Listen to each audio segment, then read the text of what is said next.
deste momento, tranquilizando os nossos corações, trazendo o nosso pensamento para o momento presente, e de maneira muito agradecida, vamos saudando o nosso anjo de guarda, este querido anjo que nos acompanha em nossa encarnação, nos intui, está sempre zelando por nós. Vamos agradecendo a esta casa que nos abre essas portas de amor. Vamos agradecendo a nossa Mãe Maria, exemplo de mãe, exemplo de mulher, que nunca procurou se destacar, fez seu trabalho de maneira tão silenciosa. Este grande Espírito que nos acolhe em momentos de dor, momentos de solidão, de aflição. Obrigada, querida Mãe, por nos envolver com o seu manto. E agradecemos então ao Mestre Jesus, querido Mestre, a quem iremos se só tu tem palavras de misericórdia. Obrigada por reger o nosso planeta. Obrigada por ouvir as nossas preces, se fazer presente. Obrigada pelo seu carinho com a humanidade, seu exemplo por ser o nosso norte. E vamos assim de joelhos em espírito saudar o Pai Criador, pela beleza da natureza, pelo sorriso das crianças, por tantas oportunidades, pela beleza desta vida. O nosso muito obrigada. Pai nosso que estais nos céus, santificado seja o vosso nome. Venha a nós o vosso reino e seja feita a vossa vontade, assim na terra como nos céus. O pão nosso de cada dia nos dai hoje, perdoai as nossas ofensas, assim como nós perdoamos a quem nos tem ofendido. E não nos deixeis cair em tentações, mas livrai-nos do mal. Amém.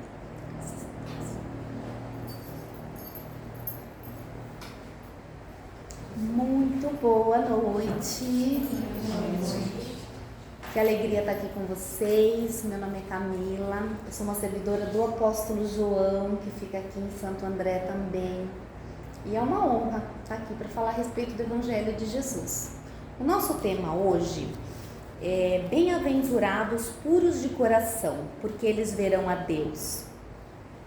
E nós também vamos trabalhar dentro desse tema a lição 78 do Vinha de Luz, que é Purifiquemos. Então, Emmanuel começa com um pequeno trecho da segunda carta de Paulo a Timóteo, que é a seguinte: de sorte que, se alguém se purificar destas coisas, será vaso para a honra, santificado e idôneo para o uso do Senhor e preparado para toda boa obra. Então, aqui, o que ele nos pede, né? Que sejamos um vaso idôneo e santificado. E para começar, o que seria este vaso? Qual é esse vaso que ele fala? É o nosso corpo, esse corpo carnal que nós estamos, que vai absorver todas as lições que o nosso espírito precisa. Muitas lições nós só aprendemos quando estamos aqui encarnados, aprender a lidar com as dificuldades, o nosso crescimento. Mas ele pede que a gente use este veículo que nós temos, que seria o nosso vaso, de maneira idônea. Através do nosso livre-arbítrio, nós podemos fazer o que nós quisermos. Se eu quiser fazer o mal, se eu quiser enganar as pessoas, se eu quiser roubar, né? Como diz Paulo, tudo posso, mas nem tudo me é lícito, né? Mas eu tenho condições de ir lá e fazer o mal.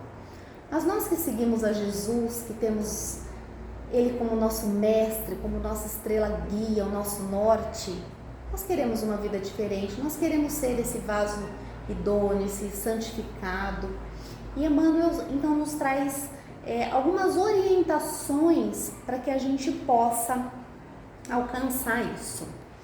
Ele nos orienta a vigiar o nosso falar e o nosso escutar.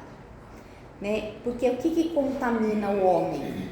É o que ele come. Em várias passagens, né, que nós temos nos evangelhos, Jesus diz assim, que o que contamina o homem não é o que ele põe para dentro, né? Não é o alimento, é o que sai de dentro dele, porque isso passa pelo coração. E isso sai de nós através das nossas palavras, né? E para entrar para o nosso coração, o que a gente faz? Através da nossa audição.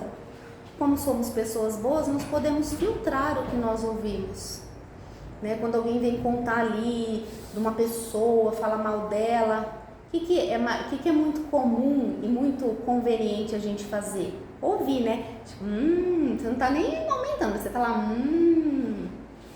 né? E às vezes a gente vai pegar e vai falar disso depois para alguém. Nossa, fulano me contou que aconteceu tal coisa. Mas o que acontece depois que as palavras saem da nossa boca e ainda podem ser mal interpretadas? São palavras ao vento, né? Como uma fuligem, como um papel. Se eu picar um papel em vários pedacinhos e jogar de cima de um prédio, de cima de uma ponte, eu não vou mais conseguir recolher. Então essas palavras que saem da nossa boca, elas podem ser interpretadas de várias maneiras. Então ele pede que nós cuidemos com o nosso falar, cuidemos com o que a gente ouve. Não precisa ser desagradável, né? Quando alguém vem falar, por exemplo, vem falar alguma coisa ruim de alguém, nossa, você viu fulano, olha que postura horrível que ele teve. O que vocês acham de enveredar por um outro lado, por exemplo, assim? Nossa, fulano é um ótimo cozinheiro. Você já viu como ele cozinha? Nossa, é excelente. Faz um trabalho, ele vai lá no centro, ele ajuda em tal coisa. A gente pode mudar o rumo da conversa para que a gente leve isso de maneira mais elevada. Quanto mais elevado nós estivermos, mais os espíritos que nos acompanham, nós teremos mais boas companhias, né? O bem busca o bem. E se a gente ficar falando dos outros, o que a gente vai atrair para quem está perto da gente? Pessoas que também gostam de falar, né? Geralmente os afins se atraem, né? E a fofoca é muito feia. Através do nosso coração, do que vem da gente, vem também todo tipo de maledicência, né? Inclusive que geram em traições, que geram em assassinatos. Quantas vezes a gente vê na TV pessoas assim, um casal, um matou o outro porque ouviu uma fofoca, né? Achou que estava sendo traído. Isso vem tudo o quê? Do coração do homem que ouve, que não filtra o que ouve, que não vai atrás da verdade, que hoje em dia poucas pessoas estão com a capacidade realmente de perdoar, né? Então não vamos dar corda para a fofoca. E outra coisa também, como que nós vamos julgar os outros? Quem somos nós para julgar os outros? Para dizer para alguém assim, nossa, ó, isso aí que você está fazendo tá feio, hein? Que autoridade nós temos para falar assim? Pensar que o outro tem os defeitos dele, mas nós também temos os nossos. E geralmente quando a gente está falando dos outros, a gente está bem ali, sentado numa posição confortável, apontando o dedo. Mas nós não estamos passando o que a pessoa está passando. Muitas vezes alguém tem uma má postura, ela tem toda uma história de vida difícil e ainda não conseguiu a oportunidade de se melhorar. Mas o próprio Pai do Céu nos dá oportunidade através da reencarnação para que a gente melhore. Por que nós vamos ser tão cruéis com as outras pessoas? No outro dia eu vi um postzinho com uma sugestão que eu achei muito legal.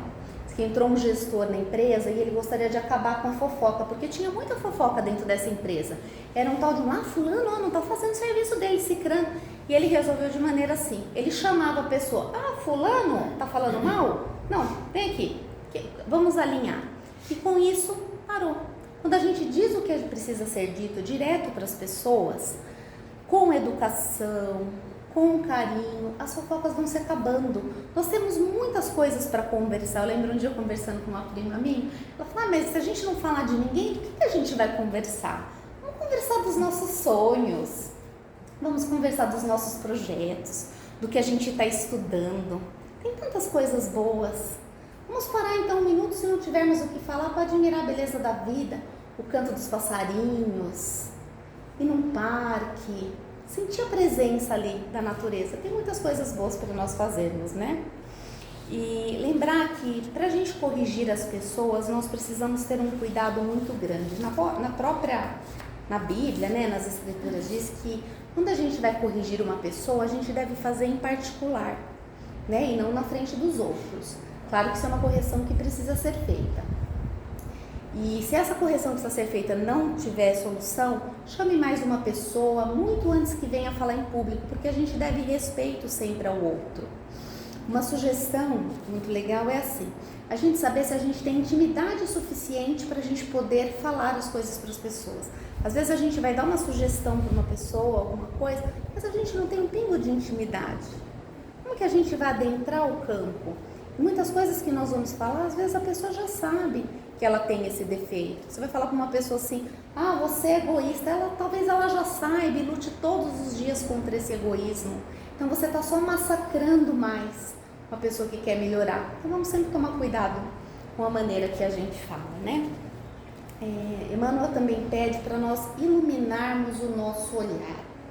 O que seria isso? A gente olhar as pessoas, as situações com bons olhos, né? Se os nossos olhos forem bons, nós veremos coisas boas. Se nossos olhos forem ruins, também veremos coisas ruins. Um exemplo que eu gosto bastante é assim, às vezes, né, para quem é casado sabe disso, às vezes vem lá, que nem, por exemplo, o esposo fala uma palavra assim, que está meio atravessada, né? A gente olha aquela palavra atravessada e tipo, fica, com certeza que falou assim porque queria me magoar. Deve. Não, às vezes não, às vezes a pessoa está com dor, às vezes a pessoa está preocupada, às vezes a cabeça está em outro lugar. Então vamos olhar as pessoas como se elas sempre fossem nos tratar com amor. Não vamos pensar que está tratando ruim. E a gente, claro que a gente atrai o que a gente busca. Tem pessoas que falam, né? Eu trabalho no comércio, então, né, tenho experiência com isso. Falam, eu só tenho clientes ruins, meus clientes são todos difíceis, meus clientes tentam me enganar. Então, eu nunca digo assim. Quando alguém faz alguma coisa equivocada comigo, pensando assim, não teve intenção, não teve entendimento, mas o que eu trago para mim são bons olhos. Eu tenho bons clientes, eu tenho bons amigos. Porque a gente olha a vida com bons olhos e a vida olha para a gente também, de volta com ele.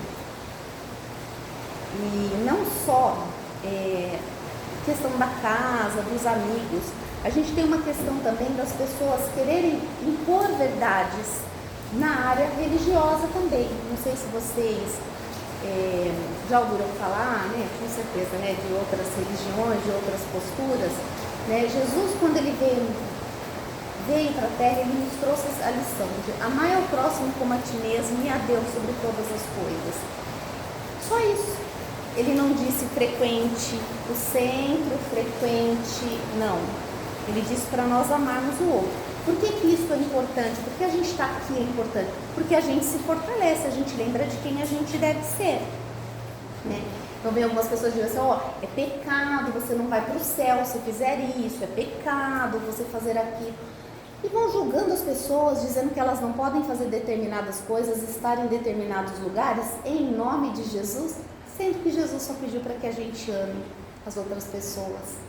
E tem também, não só em outras religiões, dentro das doutrinas espiritualistas também, quantos médiuns, né, não só cobram para ajudar as pessoas, não usam esse dom que receberam de graça em favor do outro, quanto manipulam as pessoas, né?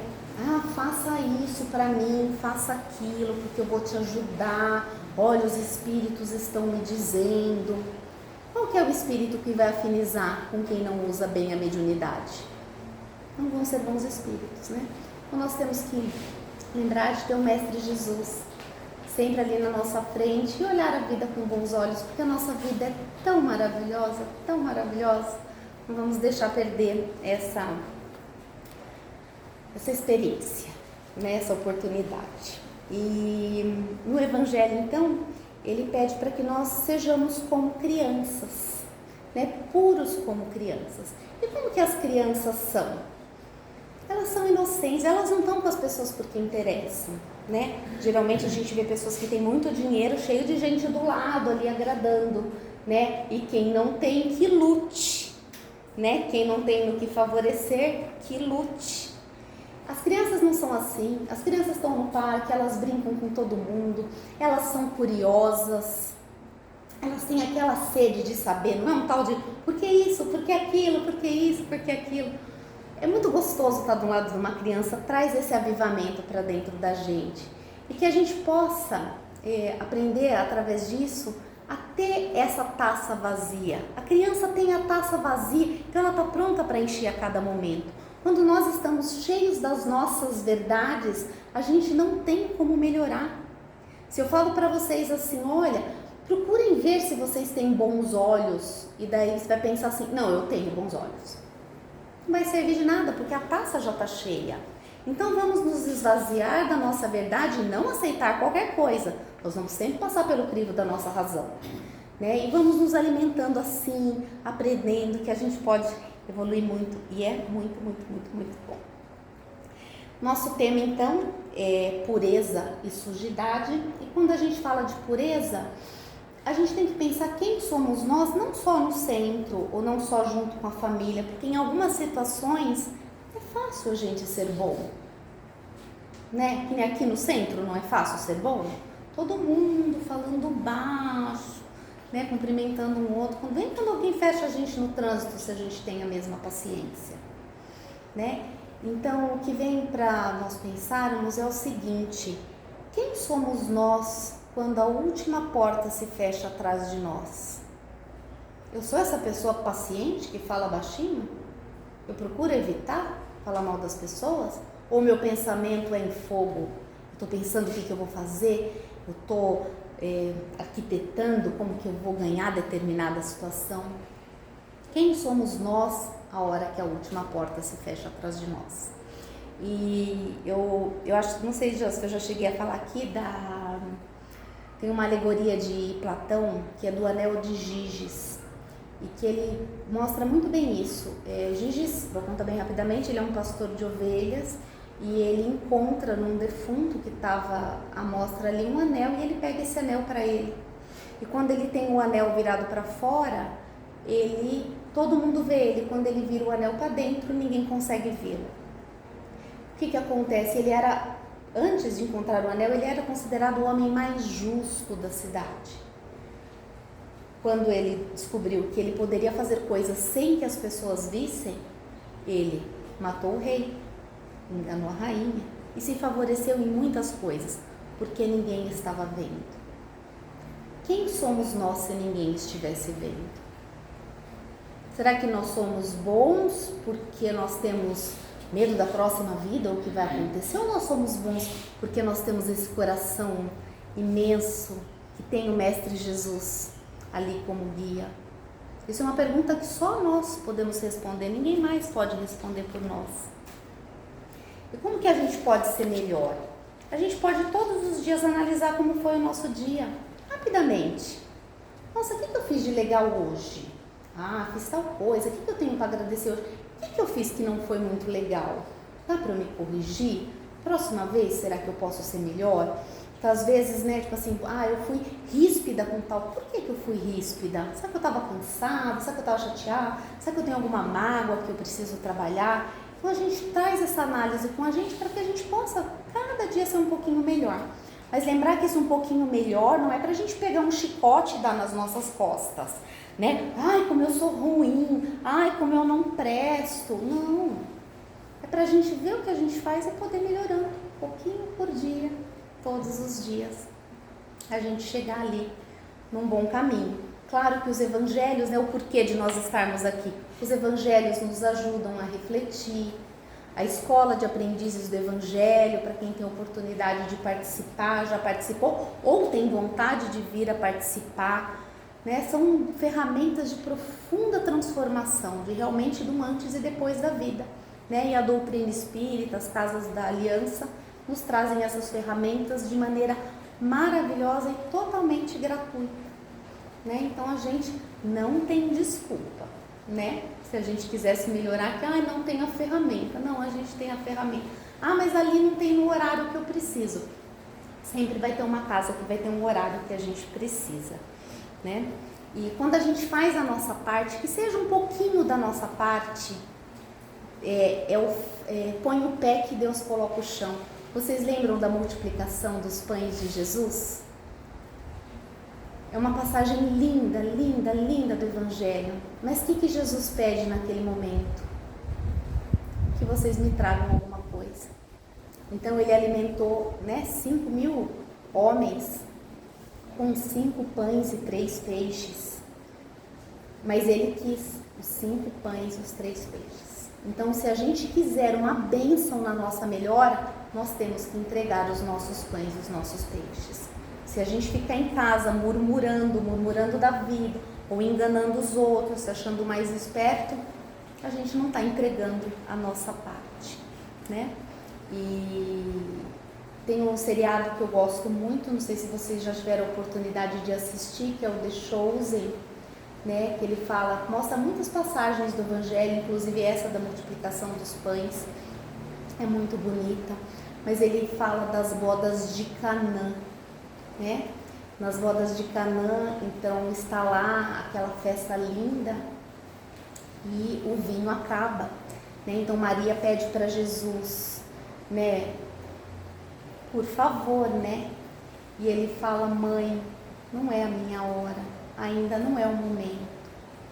E daí ela diz uma frase, que é uma frase assim que tem me marcado para a vida, que eu tenho utilizado assim em muitos momentos. Se não agora, quando? Então vamos trazer para a nossa vida. Se não agora, quando? Eu quero um casamento melhor? Quero, eu vou fazer a minha parte. Quando? Agora. Eu quero melhores amigos, eu não tenho amigos. Plante os amigos. Plante pessoas boas. Quando a gente dá o primeiro passo, a espiritualidade vem ao nosso encontro. Façam a parte de vocês a cada momento. Em cada momento da minha vida que eu vejo alguma dificuldade, que eu sinto que eu preciso mudar, ou que eu tenho uma oportunidade, como por exemplo uma oportunidade de fazer o Evangelho como essa, dá um pouco de receio assim, daí, se não agora, quando? Né? Para quem ainda não fez a escola de aprendizes do Evangelho, aproveita. Aproveita, é uma ferramenta de transformação incrível. Tá bom? Eu agradeço muito pelo carinho de vocês, pela atenção. Vamos agora então fechar os nossos olhos, tranquilizar o nosso coração. Vamos nos imaginando assim, numa praia, de frente para o mar. Nós vamos caminhando até essa praia e vamos sentindo as águas tocando os nossos pés. E nós vamos deixando que ela leve os sentimentos que não nos agregam mais, deixando que leve mágoas, deixando que leve sentimentos egoístas. Vamos deixando o nosso perdão com as coisas que nós fizemos conosco mesmo, quando nos tratamos com pouco amor. Nós vamos entregando tudo isso nessas águas que vão sendo levadas. Nós vamos trazendo à nossa mente a imagem do nosso querido Mestre Jesus. E Ele vai nos trazendo a sua luz, seu afeto. Nós vamos entregando para Ele os nossos problemas. Querido Mestre, nós sabemos que quando repartimos o fardo com você, e junto com você o fardo é mais leve, nós vamos te entregando as nossas dificuldades para que elas trabalhadas nós possamos lidar de maneira mais tranquila, mais fácil, que tenhamos essa abertura para resolver todas as questões que nós precisamos, tanto do nosso campo emocional, espiritual, material. Nosso muito obrigado. E nós vamos então elevando ainda mais os nossos pensamentos e agradecendo a beleza da vida. Nós vamos agradecendo aos amigos que nós temos, a esses abraços que nos enchem de amor. Nós vamos agradecendo a nossa família, o alimento, as águas, as plantas, aos animais, ao canto dos passarinhos. Então entregamos essa gratidão em formas de vibrações de amor, para que sejam trabalhadas e entregues à humanidade aos lugares de maior necessidade. Agradecemos a oportunidade de falar em teu nome, Mestre, dos teus ensinamentos. Obrigada por se fazer tão presente em nossas vidas. E pedimos licença para finalizar hoje com a prece que o próprio Jesus nos deixou. Pai nosso que estais no céu, santificado seja o vosso nome. Venha a nós o vosso reino e seja feita a tua vontade, assim na terra como nos céus. O pão nosso de cada dia nos dai hoje. Perdoai as nossas ofensas, assim como nós perdoamos a quem nos tem ofendido. E não nos deixeis cair em tentações, mas livrai-nos do mal. Graças a Deus e graças a Jesus.